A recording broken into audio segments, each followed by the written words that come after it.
So Ken, your violin, Yeah. where'd you get it?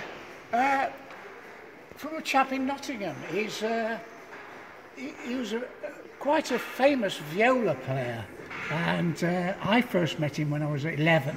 Yeah. And I went to see him, Julian Road, 93 Julian Road, West Bridgman, Nottingham. Okay. And he was making violins. He was a cabinet maker, and he decided to make violins. And then he started to make violas. Oh yeah. I said, why did he start making violas? He said, because I can sell them. Yeah. You know, he made something like 12 violas a year and one violin. And I did have a go on one of his, and I didn't like it. It was just not right, you know. Well, I was going to ask you, why did you pick him, and what makes a violin comfortable? Well, yes, well, this one of his wasn't all that good. You know, the sound wasn't as I liked it. Yeah. And then because of sentimental reasons, you know, as I'd met him, and he became the main violin tutor at the Newark School of Violin Making. Oh, right. So, for sentimental reasons, I thought, oh, well, if it's no good, I'll still buy it. And, you know. Anyway, he said he'd got one ready, almost, and 6 months later, I went and bought it. Okay. And it was fine. So what would you... Immediately went on a tour of America with it, you know, with Carl Davis. And oh, right. Because you were violinist in Liverpool Philharmonic Orchestra, weren't you? Second violinist in the... Yeah. And, of course, about 5 violas in the Phil had Will Saunders violas. And so, this is interesting. This is a copy of a Presender. Which was owned by the leader of the Israel Philharmonic. Oh, yeah. And Wilf was telling me it wasn't half fussy. This wasn't right. This wasn't right. This wasn't right. And, you know, it came back about 20 times before he felt it was okay. So, so when you say it doesn't feel right, I mean, I play clarinet, and clarinets are all supposed to be the same. Yeah, the sound wasn't right somehow. I don't know what was wrong with it. It was a bit weak. Now, I think what we know is that the back of a violin is maple. Yeah, which is hardwood, isn't it? Yeah, that's it. Yeah. And got quite a nice grain on that. Yeah. Sometimes can they be made in 2 pieces as well? Yes. Yeah, joined in the back. Yeah, but this is 1 piece. And the maple will actually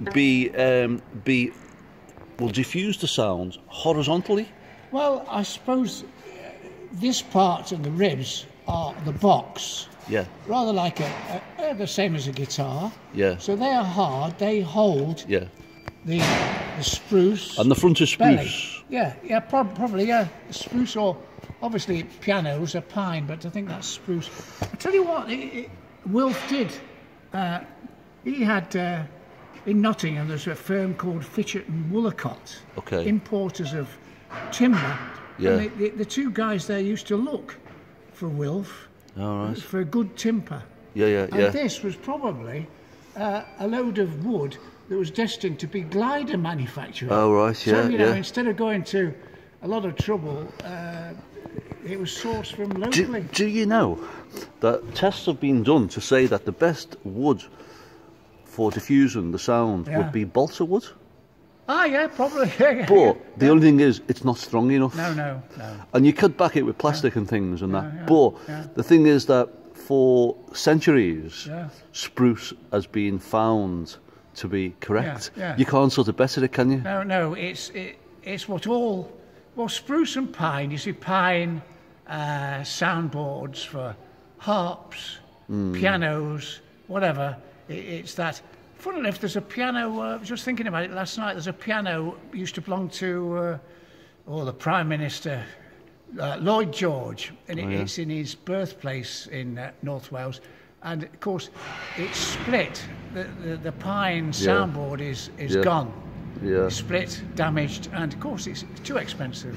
Now, this to me, I haven't served an apprenticeship. If you use although it's a beautiful object with curves and concave gouging to get that shape, if you used a square object, it's going to make it easy to split.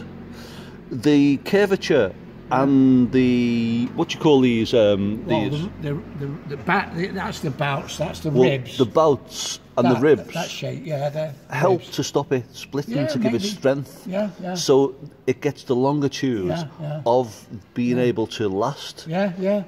Because I mean, these are all bent, and I think whether they're steamed. Steamed, into a mould.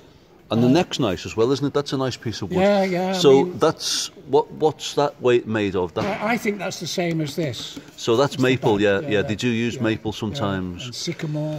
Got a nice bit of wear on it, hasn't it? Yeah. Well, yes. I mean, I've used it day in and day out for the past. Well, see, 40. Right. God, it's 40 years. 1991 it is. And are they ebony, the turnkeys? Yes. They, of course, the fingerboard's ebony. Yeah. A lot of Italian violins, quite poor quality. They used to use whatever they could get. Yeah. You know, brown streaks. I know Wilf used to like boxwood. Because of Cremona. I think history says that Stradivarius changed the way they were made a bit. Yeah. And then from then on, this has been the template, the model. Yeah, yeah. So, do you think your violin will be around in 300 years? Oh, I don't see why not. Yeah, because what would you say makes a Stradivarius? Is it the myth? Is it the legend? Or the legend, the myth. I mean, I've played one in Birmingham about 50 years ago. I don't think it was even for sale. It was worn out. It was at a dealer's. Yeah. And of course, you remember putting it under your chin and think, wow, this is a Strad. That's right. And you play it and it's not very good. Yeah. And you say, well, it's worn out. Well, like my clarinet, I can get a sound out of it, but a lot of people say that when you actually start playing it, it needs to warm up. It needs to get a bit of saliva going through and a bit of. Can you notice the difference? Say you were playing here in this crusty old garage, and it's cold, and it's yeah. Will you be able to hear the tone being different? Yes, but it's over the ages. You know, it's the famous thing. A violin needs to be played, or it goes off a bit. Yeah. And when it's new. So the point I'm making is that you've made this judgment on this Strad by picking it up once. Yeah. But if you were to hold it and play it and have it for a couple of months, then will it come back? Yeah. It would. So they will come back to you. It's just the first personal preference and the first time you touch it and feel it and how it feels. Yeah. Strings, the way it's set up, the height of the bridge. There's a sound post inside. The way that's adjusted to fit inside, a bit like a pit prop. Yeah. Pit prop. Oh yeah. Old strings, new strings, all need something. Well, of course, this maple and spruce that sacrifices itself. Yeah. In life, they are silent, but in death they sing. Yeah, that's and right. You can tell just by, as soon as you play it, there's just something that happens inside you, doesn't it? It pictures to the heartstrings of you as a person, as a human being, doesn't it? Yeah, it's interesting. I was thinking last night, you know, highly strung. Who got the violin E string? I mean, that's pretty tight. It's out of tune now. It's not been tuned for about 6 months. Yeah. I was thinking, who decided that that's E? Yeah. The amount of tension. You know, this is far different to, say, other cultures, Indian instruments, where the strings are very, very slack. Of course, other cultures, like when you get over to the east, they will have quarter tones as well, won't they? Well, I mean, we're working on a Pythagoras system, aren't we, here? Yeah, I mean, I like Indian instruments. Actually, when you talk about quarter tones, Indian instruments are all tuned. The scales are different to our major and minor. Yeah. But we're talking about quarter tones. It's only sort of passing notes. They still use our A, B, C, D, E, F, G sort of thing.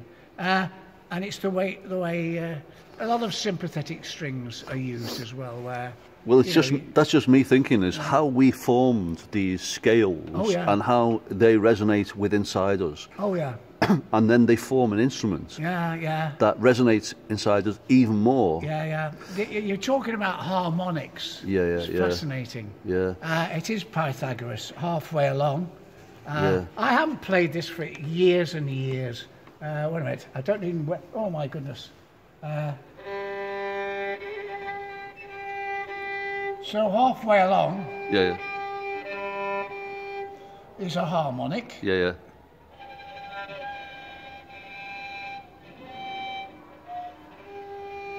And if I'm very careful,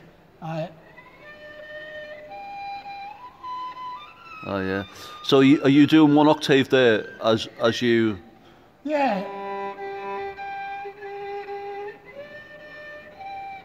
So it's halfway, a third.